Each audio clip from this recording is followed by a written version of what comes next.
if you're like following along, I love you.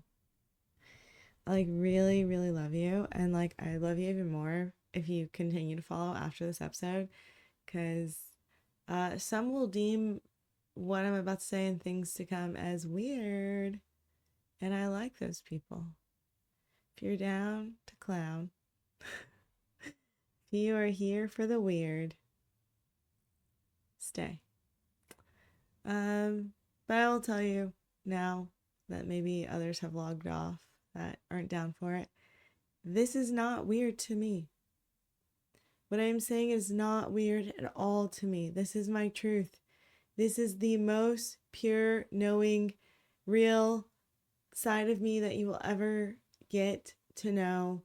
It is the side that I have masked very well for a while. And like I said, it never fully covered, but never explicitly said, and definitely left out some remnants or pieces. But in order to give my all, to share this, I have to come totally naked. And not physically naked, but I have to reveal all that needs to be revealed. And I know it's important to start at the beginning, because the beginning is essential for where we went next. The beginning. Imagine opening a book and like the start of it is you're in the midst of it, you're in the thick of it. That's my life. The earliest memory that I could think of was not of my body here. From young childhood, from the age of 5, I would question, why am I back here? Why am I back in a body? Why am I back here? Why am I back in a body? Why am I back here? Why am I back in a body? Just that question itself made me aware that I see and experience the world around me differently than everyone else. Because I still vividly remember and know exactly where I came from prior to being in a body. It is difficult to tell someone who has not experienced that truth, especially at a young age. So around the age of 5 is when I started to understand the concept of life and death. And we're not going to get too morbid, even though the thoughts and the truth, if I told you, sound a bit morbid. I realized through church that they share the concept of dying, and when you die, returning or going to heaven. And in that, everything they shared about heaven, I was like, I don't know what they're describing. That's not even as beautiful as home. What? Like, you got golden gates? No. The home I remembered, as beautiful as my life is, as privileged as my life is, the pureness of the stillness and peace and love there is experienced here, but like in diluted parts, not in its fullness, always. It's harder to stay in that fullness. And so I realized through church, okay, so you can die and you can go to heaven. And I know where I want to return to. So I started really contemplating a lot about death. And I would hide, like take a kitchen knife and I'd hide it in my closet. And around that same time, through church and older siblings, I learned that life can be taken. And I do not support this, and I'm going to leave some of this vague. It never went too far. Mainly ideating. But that's not normal for a 5-year-old to ideate on not wanting to remain in their body. And it wasn't that I didn't want to remain in my body or my family or my life. And still to this day, I very, very much so do. Do not get me wrong. I absolutely do. It's just that I longed for home so much.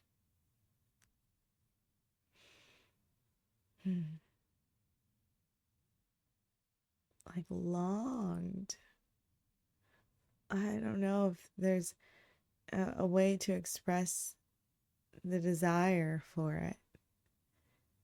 And, when people ask, like, oh, well, like, what was this home like? How do I describe beauty?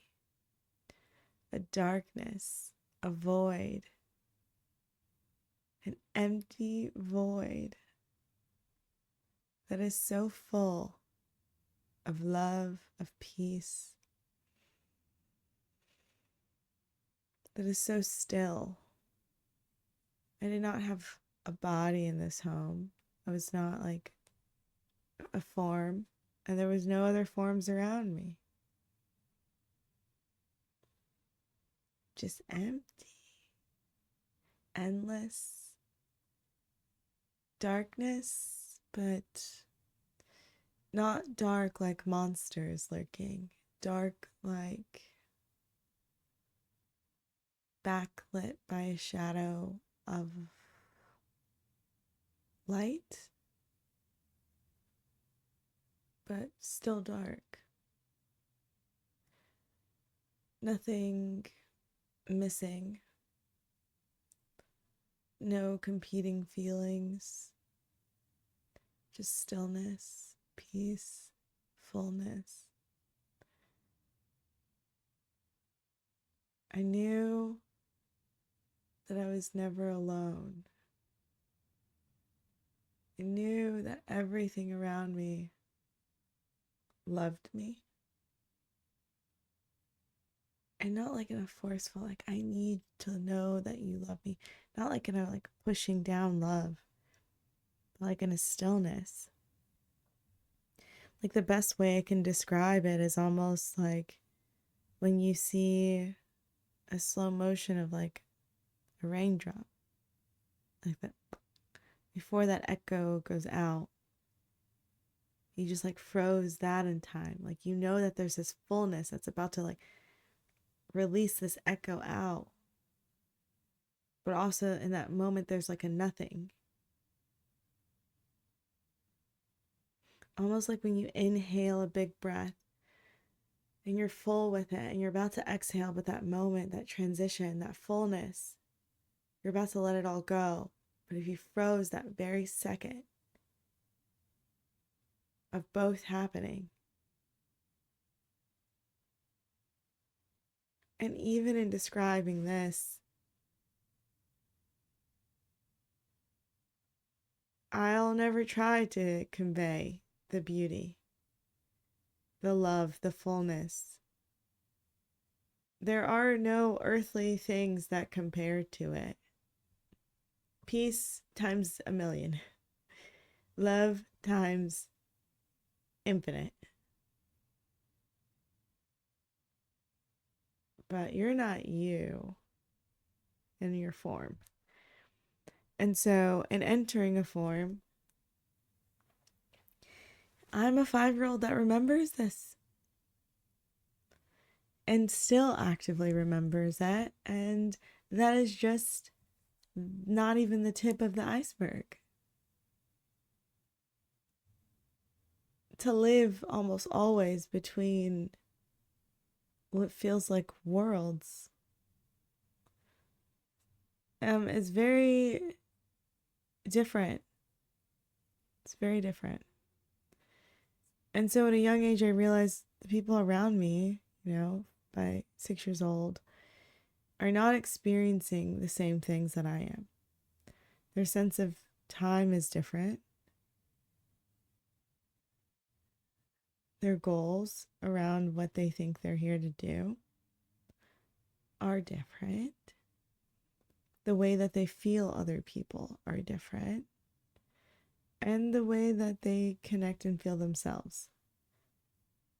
And so, in order to protect their feelings, I learned quickly to walk a really delicate line with how much I shared and why I shared it. And I say all of this because this is the baseline for where we are going next. And if any of this sounded like outside of the realm that you connect with, buckle up. Buckle up, because it is only going to continue to broaden as more things mature. And I will say, like, in feeling this difference, I carried a sadness for a long, long, long time. Maybe only to recently. And I will share with you this so that we can make sure we put a nice bow on the fact that I absolutely want to be here and I absolutely want to be in this body and I love her.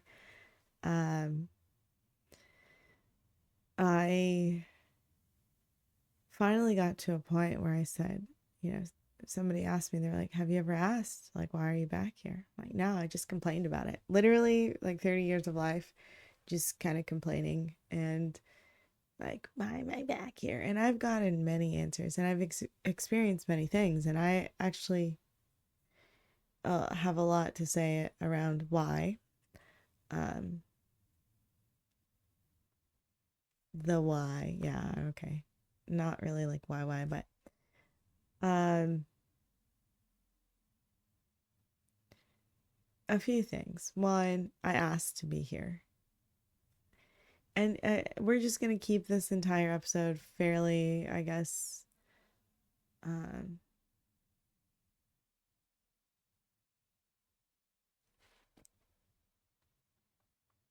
a little bit around death too. And coming into life, being aware that I'm not my body, knowing this, I said, why am I back here? You didn't tell me. And I was told, you wanted to experience dying. You wanted that.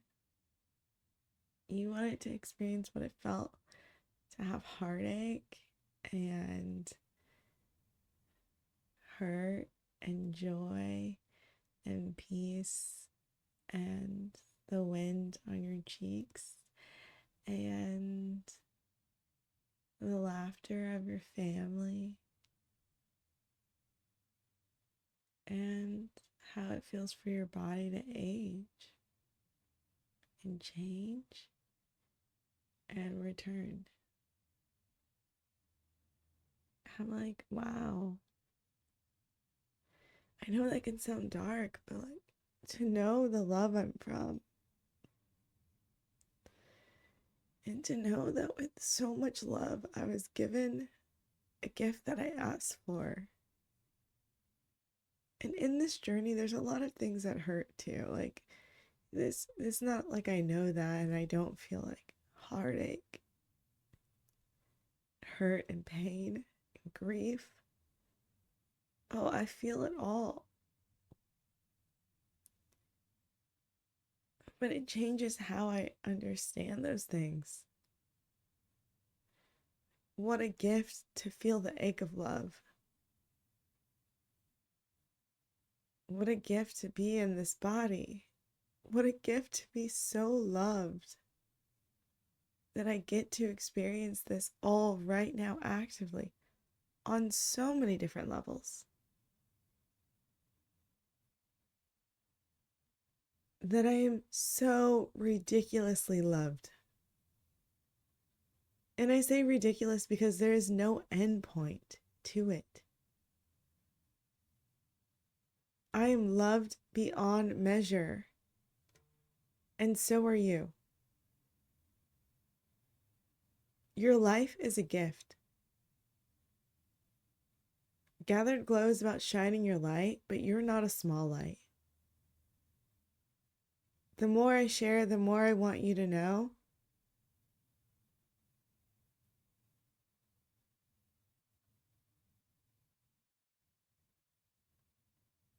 We're going to keep pulling back the curtain, and I want you to see the light of yourself. If you want to know, I want you to see it. And I say I in that statement real loosely.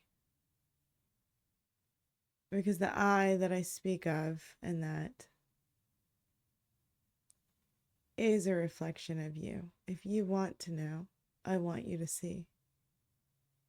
If you've already seen,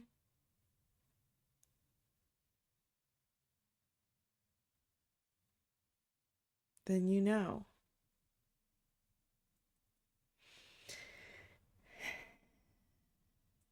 This is wow. You know, sometimes a lot of things just kind of come out, and yeah, this was a very I appreciate you for listening. Maybe I can cut this ending. But I appreciate you for listening, and please tune in because there's quite a bit of a journey to take you on, and I do want to take you on it. Okay, I love you all. Thank you.